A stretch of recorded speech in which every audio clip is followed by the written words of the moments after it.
Capítulo 2. El satanismo.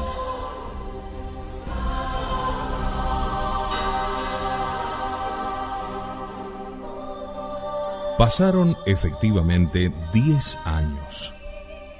Fray Plácido de la Virgen cumplió los 88 en pleno vigor mental y físico. Tal vez los que le veían de tarde en tarde notaban que se iba encorvando y que se dormía más a menudo en la lectura o en el coro. En tanto, las vocaciones gregorianas no aumentaban. La orden parecía condenada fatalmente a la extinción. Sin embargo, la fama de Fray Simón de Samaría crecía como las olas en la pleamar. Llamábanlo a predicar de los puntos más remotos de la tierra. En todas partes del mundo se le escuchaba por radio y se le veía por televisión. Pero a las gentes no le bastaba televerlo o teleoírlo, y querían sentirlo cerca y departir con él. Sus sermones se extendían por igual en Buenos Aires que en Moscú, Nueva York o Pekín, pues predicaba en esperanto, el idioma universal inventado por el lingüista judío Zamenhof y adoptado por todas las naciones que abolieron bajo severas penas los demás idiomas, contrarios todo al espíritu de unión que pregonaba la humanidad. El inglés, el castellano, el ruso, el árabe, el griego, el japonés, el chino eran ya lenguas muertas. Apenas las hablaban algunos viejos incapaces de aprender el esperanto y algunos eruditos autorizados por los gobiernos para llevar adelante estudios literarios. Solamente la Iglesia Católica se negó a acatar la innovación y mantuvo el latín como su lengua oficial. Esto dio al idioma de Horacio una difusión enorme, ya que muchísimos católicos lo aprendieron para no usar el esperanto, la lengua que hablaría el anticristo.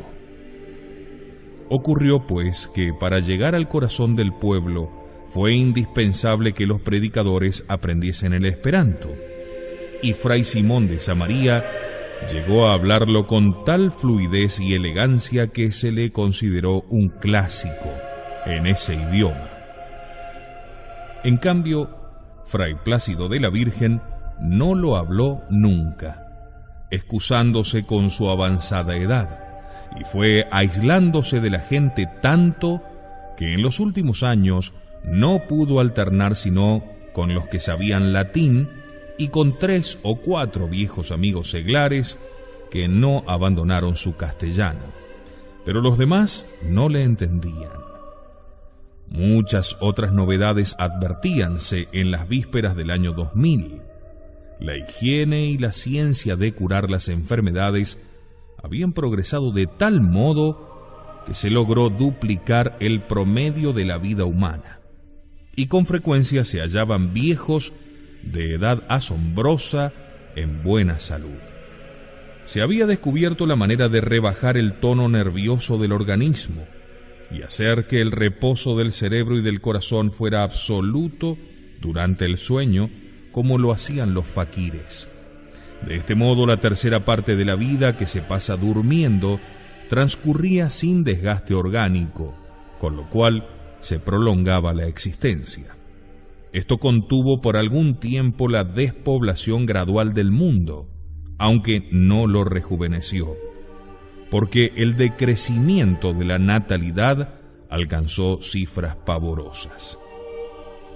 A principios del siglo XX, nacían en Europa 38 niños por cada 1000 habitantes y morían 28 personas. El saldo era de 10 por 1000 en favor del crecimiento de la población. 130 años después nacían 19 y morían 14. El aumento se redujo a la mitad. Medio siglo más tarde, en 1980, a poco de la aparición de Voltaire, que pasó como una pesadilla de Fray Plácido, El promedio de nacimientos en todo el mundo no excedía de 3 por cada 1000 habitantes y la muerte llegaba a sumar 7. Es decir, la humanidad perdía cada año 4 habitantes por cada 1000. El globo, que durante 60 siglos, desde los tiempos de la primera pareja humana, había visto siempre crecer su capital de sangre, de carne y de cerebro, comenzó a perder cada año unos 10 millones de habitantes. Este era el resultado de una tenaz y escandalosa propaganda malthusiana que se efectuaba bajo el color de ciencia, explotando el miedo al hijo, que complica la vida y que absorbe los recursos que sus padres hubieran podido destinar a sus placeres. Desacreditáronse como anacrónicos aquellos hogares donde nacía más de un niño. Se ridiculizaba a los padres de 2 o 3 criaturas. Un hijo era motivo de lástima, 2 causa de desprecio, 3 más valía atarse al cuello una piedra de molino y arrojarse al mar. En las naciones de antigua cultura y de viejos vicios, se puso de moda la esterilización por mutuo consentimiento de los recién casados, amén de la esterilización obligatoria al menor indicio de cualquier enfermedad orgánica.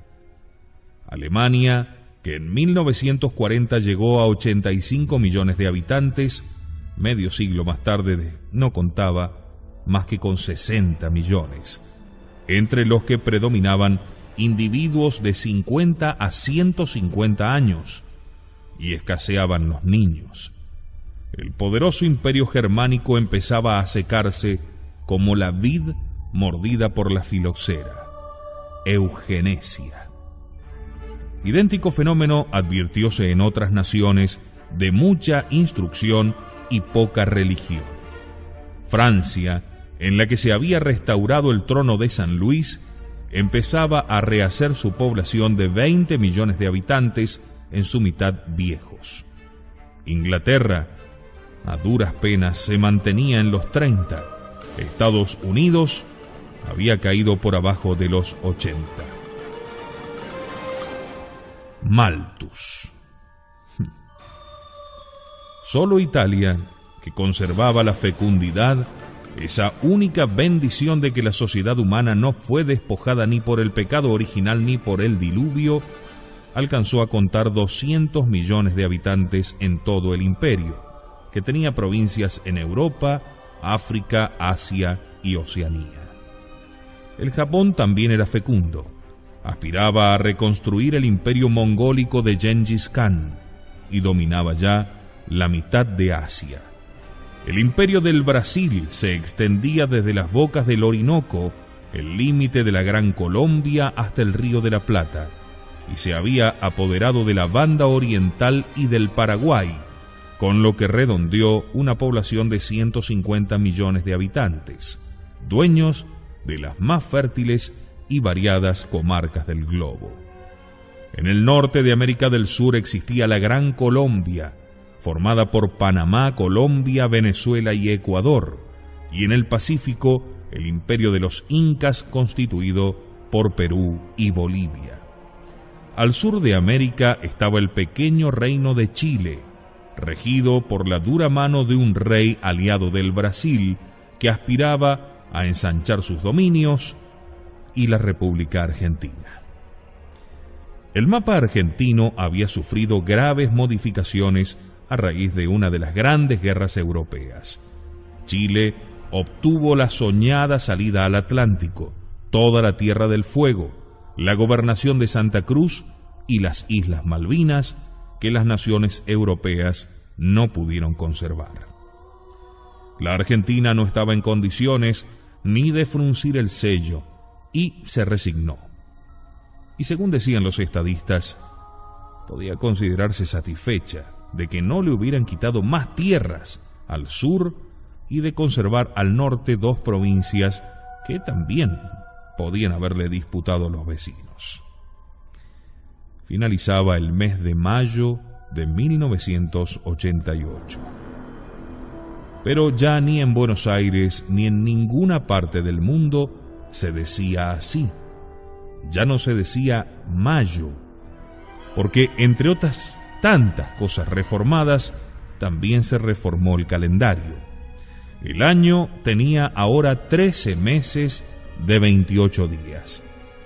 La reforma fue resuelta en 1955, 15 años después que la Sociedad de las Naciones de Ginebra se disolvió a orillas del lago de su propio nombre, cuando comenzó la guerra entre las naciones que se llamaban a sí mismas del Nuevo Orden y las que se decían de la democracia.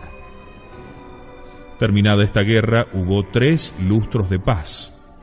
Los diplomáticos se aburrían en el ocio y las señoras de los príncipes también.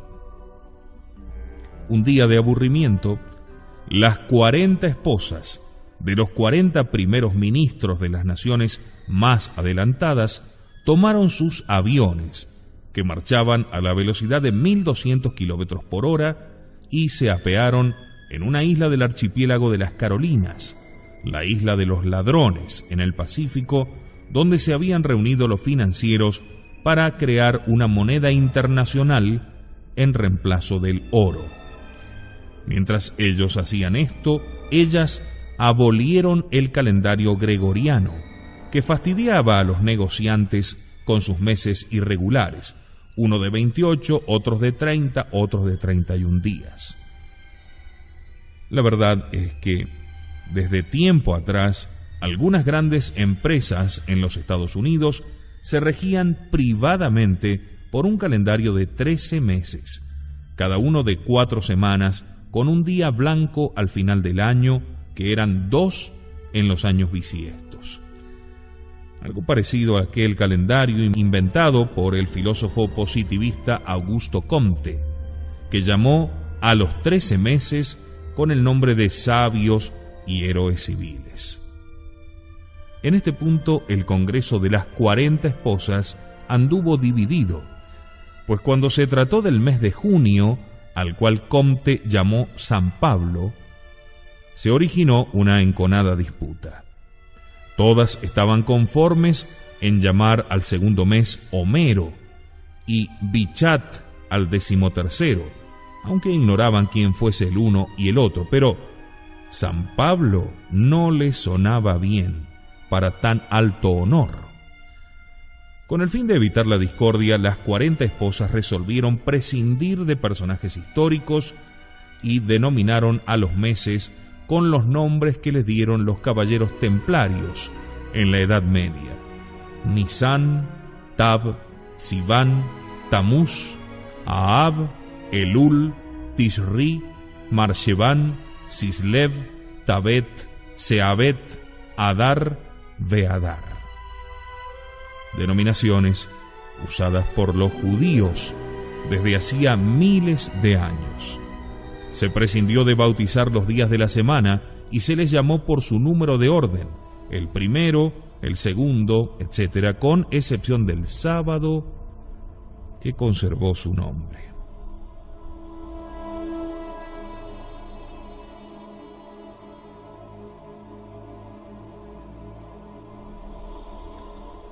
El año se iniciaba con el primer día de la primera semana del mes de Nisan, y para comenzar los cómputos de la nueva época se eligió el antiguo 29 de marzo de 1955, 2 semanas antes de la Pascua. Desde ese día empezaron a contarse los años por el nuevo sistema y terminaban el sábado de la 4ª semana del mes de Beadar, o sea, el día 364 del año.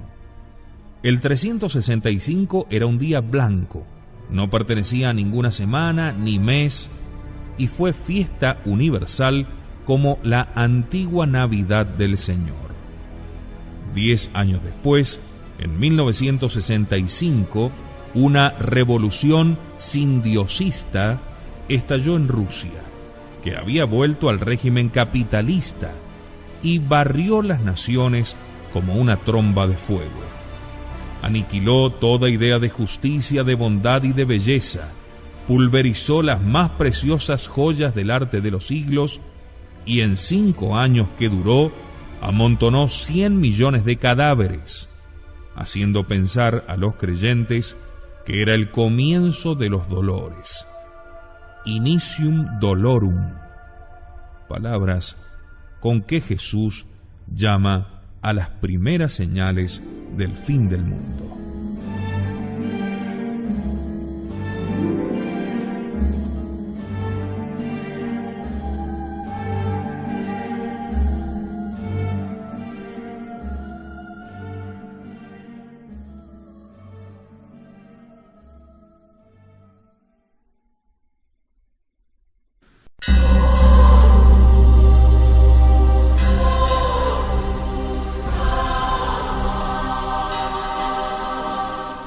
Poco a poco, la humanidad fue saliendo de aquel lagar apocalíptico, donde los caballos se hundieron en sangre hasta las bridas. La providencia suscitó para cada nación un jefe, casi siempre un soldado joven. Los viejos decían, solo pueden ser médicos o sacerdotes. Y ese hombre restauraría las jerarquías. Logró abolir las libertades de lujo, a fin de que los hombres pudiesen gozar de los derechos esenciales: derecho de no ser asesinado, derecho de trabajar sin ser esclavo de los sindicatos, derecho de ser padre de sus hijos, derecho de ser hijo de Dios. El mapa del mundo cambió otra vez de colores. Las pequeñas naciones se convirtieron en provincias de los grandes imperios. Pero toda revolución deja en las costumbres alguna invención, a la manera de esas granadas que no estallaron y que los ladrones recogen en los sembrados y olvidan al lado del camino hasta que un día un niño, jugando, las hace reventar. Aquella revolución, a pesar de que fuera vencida por la reacción de unos pocos dictadores, afianzó y legó a los nuevos imperios el esperanto, el año de 13 meses y también la moneda universal de papel. La Iglesia Católica, que había resistido a las innovaciones, solo aceptó la moneda universal de papel, llamado el Marx, que destruyó la estúpida idolatría del oro, pero siguió rigiéndose por el calendario gregoriano y hablando su hermoso latín. Finalizaba pues el mes de mayo de 1988 y era la noche del primer día de la tercera semana del mes de Sivan, cuando resonó la viejísima campana del convento, llamando a los frailes a las oraciones del alba, que ahora se decían a la medianoche. El gobierno argentino, de estirpe sindiosista, toleraba la religión católica a fin de demostrar que respetaba la libertad de conciencia, pero tan solo permitía la existencia de una orden religiosa, la de los gregorianos, especulando con su próxima extinción, y mandaba que los oficios religiosos se celebrasen tan solo entre las 12 de la noche y las 3 de la mañana, para hacer más difícil el asistir a ellos. Al oír la campana, Fray Plácido se incorporó en la tarima, se santiguó y se echó al suelo. Una fría y espléndida luna hacía resplandecer los cachos de vidrio incrustados en el filo de las tapias antiquísimas que circundaban al convento. El fraile abrió su postigo y vio cosas espeluznantes en aquel camposanto donde sus antiguos hermanos de religión dormían bajo la tierra, aguardando la trompeta del ángel que los llamaría a juicio. Era el camposanto una sombría huerta, abandonada a las hierbas silvestres desde siglos atrás por falta de hortelanos. Y entre aquellos matorrales, viniendo del fondo, apareció una bestia rarísima. Fray Plácido se ajustó los espejuelos, temiendo que sus ojos lo traicionaran. «Señor, Dios de los ejércitos, ¿Qué animal apocalíptico es este? Al mismo tiempo, un torbellino como de 4 vientos encontrados zamarreaba con furia la arboleda sin que ni una brizna llegara hasta él. «Estoy soñando por ventura», se dijo, y repitió un versículo del profeta Joel, leído en la misa de uno de esos días: «Vuestros ancianos tendrán sueños», lo cual sería signo de los últimos tiempos.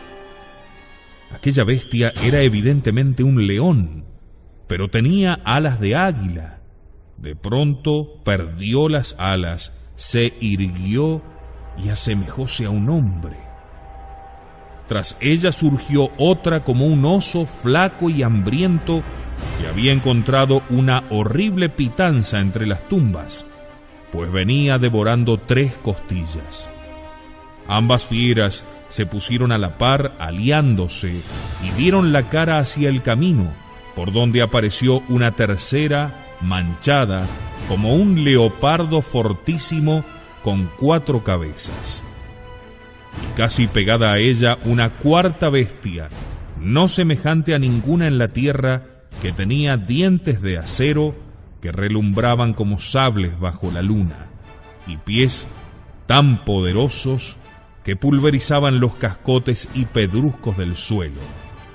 Este cuarto animal ostentaba 10 cuernos, entre los que brotó un cuernito que creció y se transformó, y tuvo ojos de hombre y boca soberbia y desdeñosa.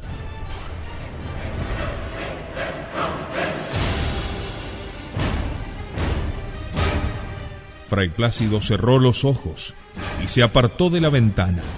Comprendió que se repetía ante sus ojos la visión que Daniel vio el primer año de Baltasar, rey de Babilonia, y que las 4 bestias prefiguraban los 4 imperios que existirían en los últimos tiempos, y destruidos ellos, vendría Cristo sobre las nubes a juzgar a los vivos y a los muertos. Volvió a mirar y pensó que la primera bestia figuraba a la masonería, sembrada en el seno de muchas naciones y aliado secreto del oso de Satania, que devoraba 3 costillas. Estas eran Escandinavia, Turquía y la India. El poderoso leopardo no podía ser sino Inglaterra, y sus 4 alas y 4 cabezas, el símbolo de sus aliados y dominios. En cuanto a la bestia sin parecido con ninguna, y armada de 10 cuernos, discurrió que fuese el judaísmo, que es como un estado dentro del organismo de muchas naciones, a todas las cuales rige y domina secretamente. Y aquel cuernito que nacía entre los otros 10 y se criaba con ojos de hombre y boca altanera, que luchaba y vencía a los 10, ¿un nuevo imperio? ¿Acaso el anticristo? En ese instante oyó la horripilante voz de Voltaire, que 10 años atrás se le presentara en noche parecida. Le dijo: «Te prometí volver y aquí estoy». «Ninguna de las cosas que me anunciaste se ha cumplido, Voltaire», le contestó el fraile con displicencia, pero esta vez sin echarle agua bendita, porque quería arrancarle los secretos. «Es que no ha llegado el tiempo todavía», dijo Voltaire. «Faltan 10, 12 años, no más de 15. ¿Faltan para qué? A su tiempo lo verás. Me anunciaste que ya había nacido el anticristo, y no he mentido. Hoy es un joven de 20 años que se prepara en el estudio de las ciencias y de las artes para el más tremendo destino que pueda tener un mortal. ¿Dónde vive? No, eso no puedo revelártelo. Pero dime quiénes son sus maestros. El diablo, por medio de talmudistas y faquires. Bueno, pero algunos teólogos sostienen que estará poseído de Satanás y que no será moralmente libre, sino determinado fatalmente al mal. ¿Es verdad eso? No, no es verdad. El anticristo es moralmente libre, podría hacer el bien si quisiera, pero su orgullo es infinitamente mayor que el de cualquier otro hombre. Yo mismo, en su comparación, fui un pobre de espíritu. Dime, Voltaire, ¿tiene ángel de la guarda? Sí, como todos los hombres. Pero también como todos los hombres, tiene un demonio, solo que él tiene un tentador especial, que es el más alto en la jerarquía infernal, como no lo ha tenido nadie, ni siquiera Nerón, ni Lutero, ni yo. Su ángel especial tentador es el propio Lucifer. Desventurado joven, exclamó el fraile. ¿Por ventura podría llegar a salvarse? Sí. La sangre del infame lo ha redimido también a él, pero su obstinación es tan grande que aun reconociendo que el Mesías es hijo de Dios, si lo encontrara con sus mismas manos, lo clavaría de nuevo en la cruz. ¿Y tiene conciencia de su destino? No. Ni Satanás antes de su caída tuvo conocimiento de su futura condenación. San Pablo dice del anticristo que poseerá todas las seducciones de la iniquidad. Realmente es tan hermoso. Es el más hermoso de los descendientes de Adán. Nadie puede compararse con él. Hombres y mujeres enloquecerán cuando lo vean. Aunque es joven, tiene ya todos los vicios imaginables: la ambición, la crueldad, la impudicia, y sin embargo quienes lo tratan lo creen dotado de las mayores virtudes. Tan hábil es en la simulación. Dime, Voltaire, ¿cuándo comenzará su reinado universal? Cuando florezca el árbol seco. Voltaire, ¿sufres? Hace 10 años te dejé una señal. ¿Acaso creyó nadie en ella? No. Los que vieron fundido mi candelero de bronce lo atribuyeron a un rayo o a un experimento a distancia. ¿Ves mi mano? Voy a estamparla en la pared. La doliente sombra se volvió al blanco muro y apenas lo tocó con la palma abierta, y en el acto se derritió el revoque hasta la profundidad de 1 centímetro. Infeliz de ti, dijo el viejo horrorizado. Piensa que todavía me hacen misericordia, y que si no me contuviera la omnipotencia, yo mismo, por el peso de mi propia obstinación, me hundiría en mares de fuego que solamente conocerá el anticristo. Voltaire, ¿no puedo hacer nada por ti? Pasó el tiempo en que yo pude hacerlo todo con solo una lágrima y no quise. Y ahora nadie puede hacer nada. Y si alguien pudiera, yo no querría. ¿Me permites que te pregunte algo? Pregunta. Escucha, he visto en la huerta, sí, ya sé, la visión de Daniel. ¿Qué naciones significan esas bestias? No, no son naciones. Son las 4 doctrinas máximas que al final del mundo se aliarán para combatir al infame. ¿Cuáles son? Judaísmo, islamismo, paganismo y racionalismo, o como se le llama ahora, liberalismo. Esta última es la bestia de los 10 cuernos, porque ha engendrado 10 errores, y el 11º que acabará con los otros 10 y luchará contra el infame frente a frente. ¿Cuál es, Voltaire? La más tenebrosa maquinación que hayan podido inventar los hombres, bajo la inspiración inmediata del diablo para ir preparando las vías del anticristo. El racionalismo que yo engendré a su vez engendró el ateísmo, del cual ha nacido la postrera religión de este mundo, el satanismo. Dentro de 10 años volveré. La sombra del réprobo Voltaire desapareció tras estas palabras. Durante muchos días en la cal de la pared se vio la marca negra de una mano huesuda, pero nadie quiso creer en esa señal tampoco. Pensaban que Fray Plácido chocheaba, y algunos juraron haber visto esa mano desde hacía mucho tiempo, desde que una vez restauraron la celda y un albañil, distraídamente, se apoyó en aquel revoque todavía fresco.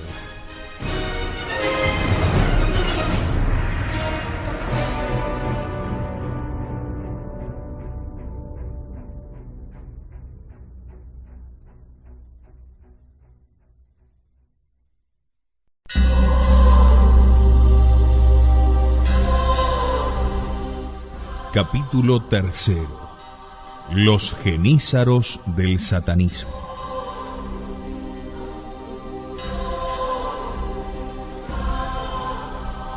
En tiempos de Solimán el Magnífico, que llevó los negros estandartes de Mahoma desde el mar de la India hasta el estrecho de Gibraltar, y dio de beber a sus caballos en todos los ríos desde el Danubio hasta el Éufrates, los musulmanes disponían de tropas jóvenes, especialmente adiestradas para hacer guerra sin cuartel a los cristianos. Tenían un valor ciego y cruel. Aquellos soldados con entrañas de hiena eran hijos de cristianos.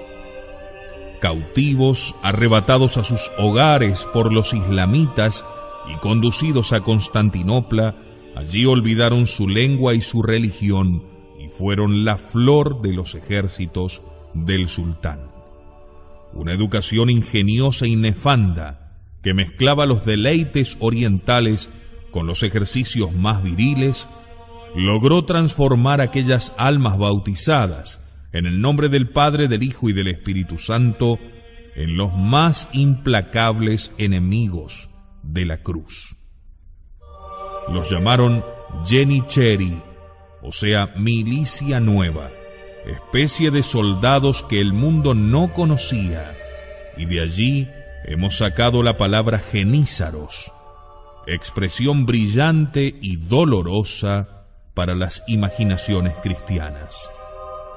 Por análogo modo, en Rusia, o mejor dicho en Satania, cuando el comunismo desapareció, desplazado por el sindiosismo, que sabía que el verdadero fondo de toda gran revolución es una pasión religiosa, los jefes concibieron el diabólico plan de formar batallones escogidos con las decenas de millares de niños españoles que sus corifeos durante la guerra civil en España arrancaron a sus hogares católicos y enviaron al extranjero so pretexto de salvarlos de la muerte o del hambre, y en realidad para vengarse de sus padres que combatían en las filas nacionalistas. El diablo en siglos de siglos no ha podido inspirar un crimen más ruin y perverso que aquella razzia de niños robados y desterrados de su patria. Nunca más sus desolados padres volvieron a verlos. Aquellos millares de niños de 4, 5, 6 años fueron en Rusia objeto de la más tenebrosa vivisección de almas que jamás se viera. Muchachos y muchachas por cuya vida y educación nadie velaba fueron cruzados, seleccionados y educados con una disciplina mortal, pero con la rienda suelta para todos los caprichos de la imaginación y de los sentidos, y acabaron por formar una raza instintiva y ferozmente anticristiana. El infernal experimento fue discurrido por un fraile español, a quien la guerra civil sorprendió en un convento de Madrid, cuyas puertas no necesitaron abrirle los milicianos, porque las abrió él mismo, y fue a ofrecerse al gobierno para servirle de Judas y vender de nuevo a su maestro. Desde los primeros días trocó su nombre de religioso por el que le correspondía de abolengo. Antes de entrar en religión, llamábase Nabot Santana. pero este apellido no tenía en su familia más de 4 siglos. Su lejano abuelo llamábase Dan, y fue un rico mercader israelita que prestó dinero a Fernando el Católico para la reconquista de Granada y acabó simulando una conversión al catolicismo, como Maimónides, que se hizo musulmán para conservar su fortuna y sus cargos en la corte del emperador Saladino. A fines del siglo XV, Dan, su mujer y sus hijos se hicieron católicos, y uno de sus lejanos descendientes, a raíz de un contratiempo sentimental, profesó de fraile. Tal vez ni él mismo sospechó en un principio lo endeble de una vocación engendrada por la vanidad. Tenaz, inteligente y empeñoso, no tardó en distinguirse en los estudios y en la predicación. Celebró misa, llegó a ser superior y fue confesor de religiosos en varios conventos de hombres y de mujeres, ministerio el más arduo y peligroso que puede haber. Tan sutiles y alambicados son los venenos con que el diablo trabaja las almas consagradas. Tenía 45 años cuando estalló la guerra civil. Hacía ya varios que sentía el peso muerto de una cruz que solamente la humildad y la oración hacen gustosa, y vivía en sacrilegio, celebrando misas inválidas e impartiendo sacramentos que abominaba. Para colgar los hábitos, solo aguardaba una oportunidad, y se la proporcionó la guerra, a él y a muchos otros, cuya vocación él mismo socavara. Hacía yo manera de vengarse de los que lo habían reprendido y de satisfacer ampliamente sus pasiones. Y desde ese día el diablo lo poseyó. En la matanza de religiosos con que los milicianos respondían a cada victoria de los nacionalistas, las manos de Nabot Dan tuvieron parte principal.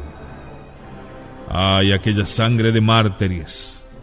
En que se bañaron copiosamente, no fue capaz de lavar en ellas el indeble carácter de la consagración con que el obispo las ungiera.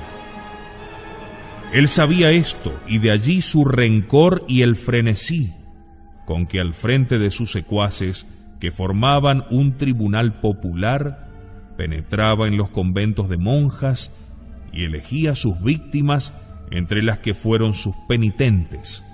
A unas las elegía para el martirio, otras para el cautiverio de los milicianos, cuya horrenda historia es todavía secreto de Dios.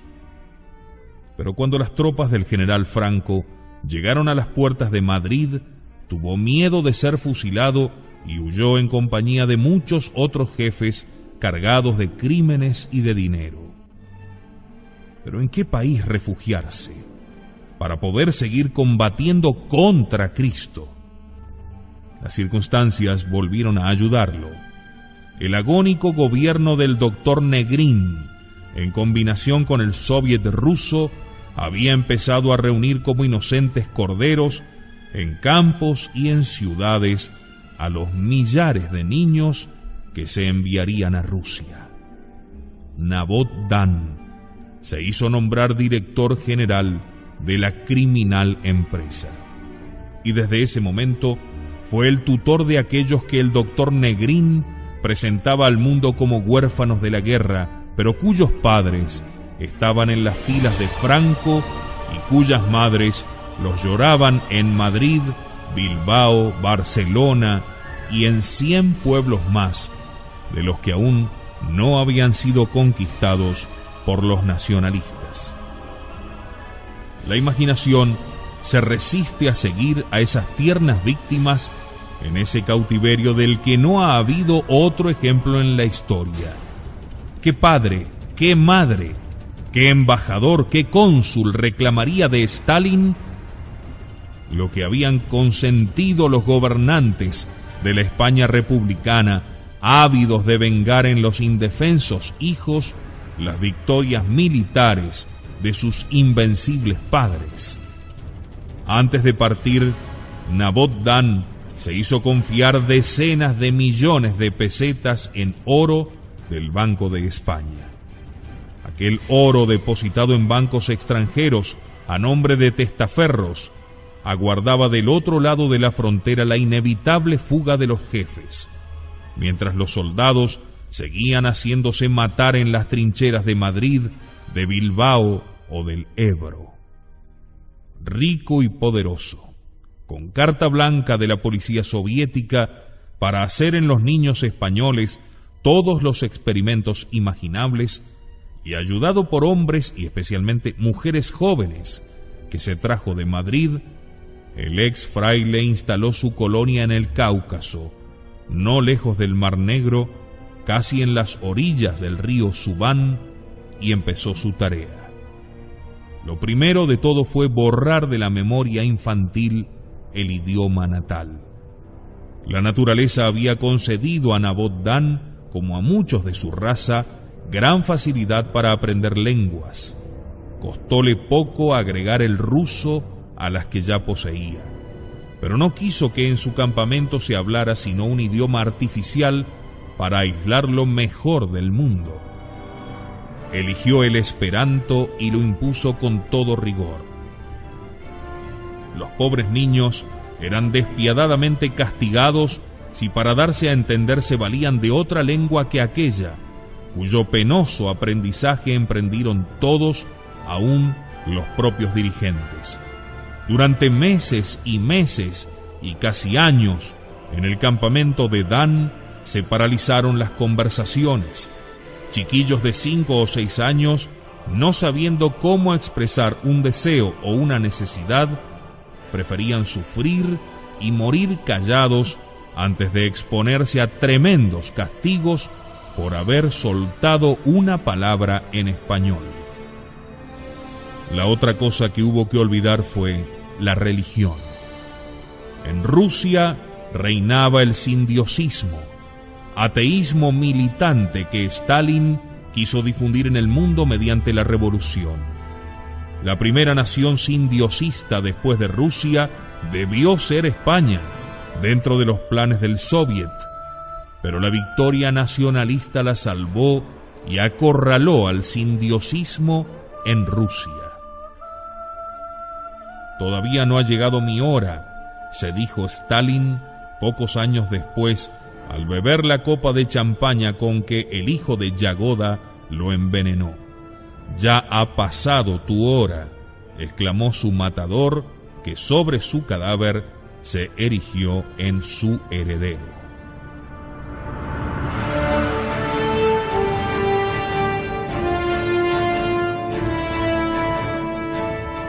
Sin embargo, el envenenador que vengaba a Yagoda, su padre, sacrificado en 1938 por Stalin, conocía y compartía los planes de Nabot Dan.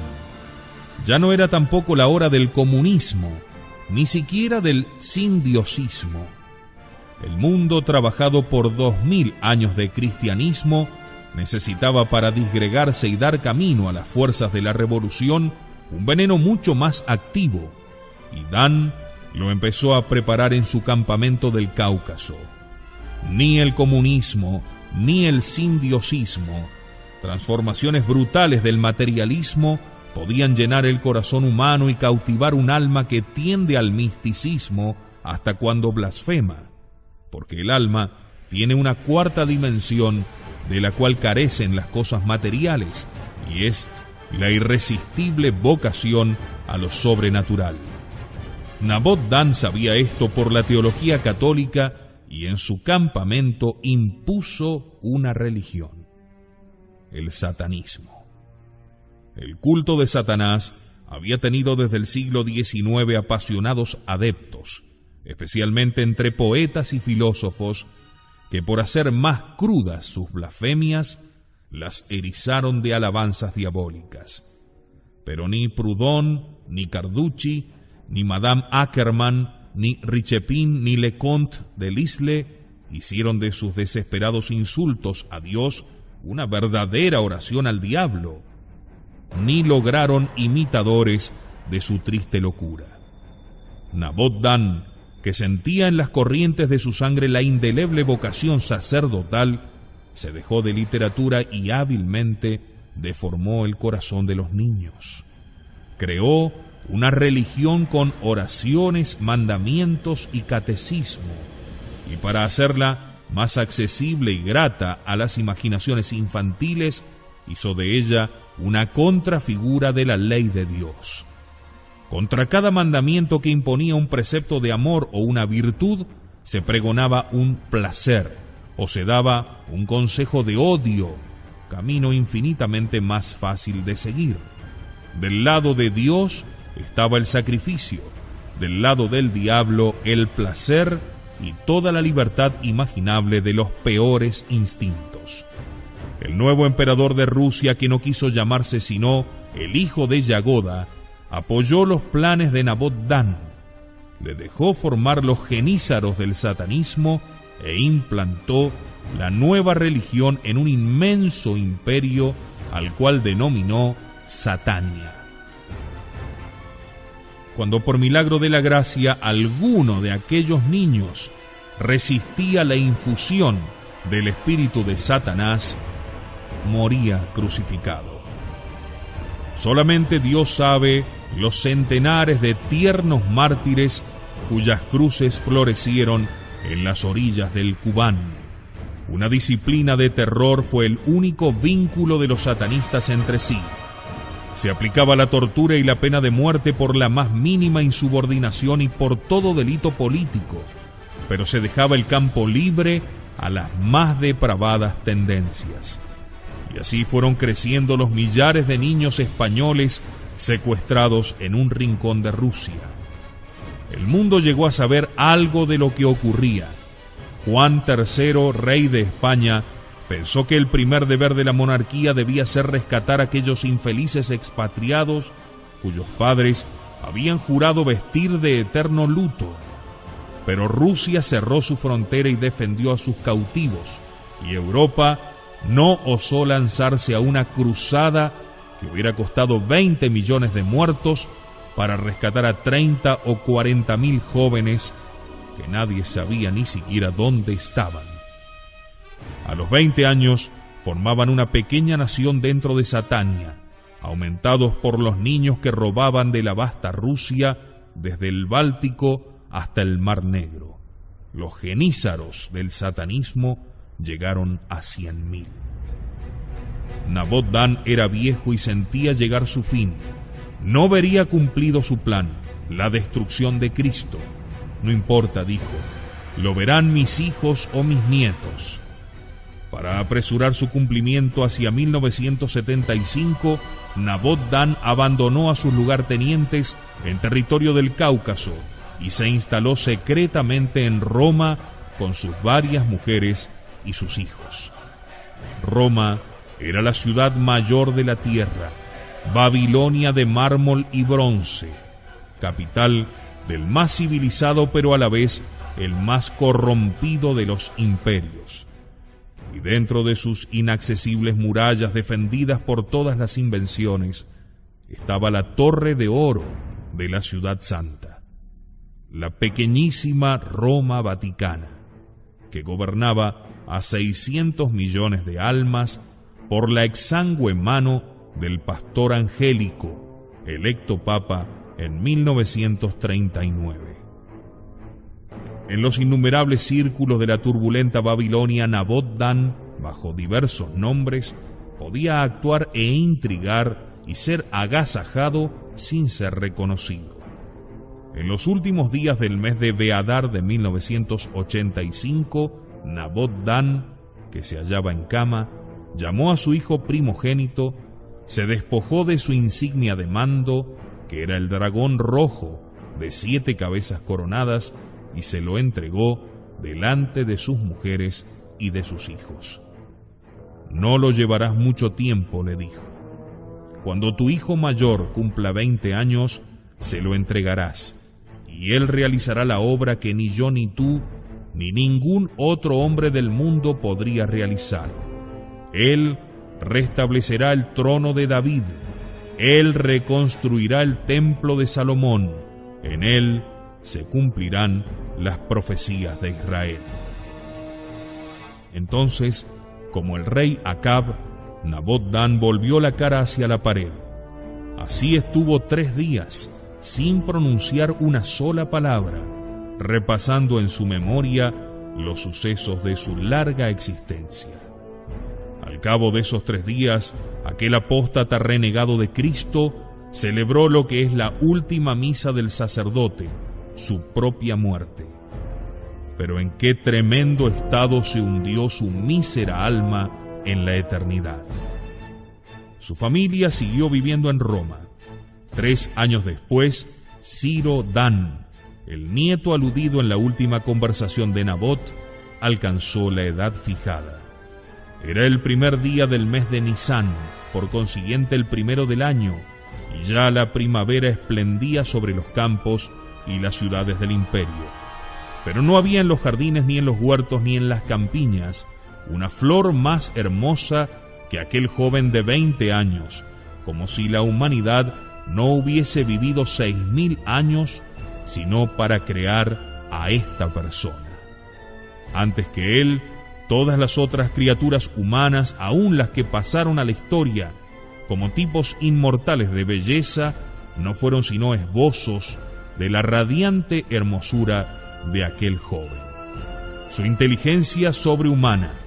Es sabido que Pascal, a los 13 años, con la primera lección de geometría, descubrió por sí solo los teoremas de Euclides. Ciro Dan procedía así. Enseñábanle un principio y sin necesidad de maestro deducía todas las consecuencias. Mostró una facilidad portentosa para los idiomas. Tenía una memoria tan tenaz que no olvidaba nunca ni una palabra ni una inflexión, y las lenguas penetraban en su cerebro como los rayos del sol en el agua transparente de un lago. Cuando cumplió 20 años, sus maestros, aún los talmudistas, habían envejecido en los arcanos de aquel mar sin fondo ni orillas del Talmud. Declararon que no había un repliegue de la Misná ni de la Gemara que él no conociera y no explicara con mayor profundidad que Maimónides, el águila de la sinagoga. Y renunciaron a seguirle enseñando, porque ahora les tocaba a ellos aprender y obedecerle como a un rey.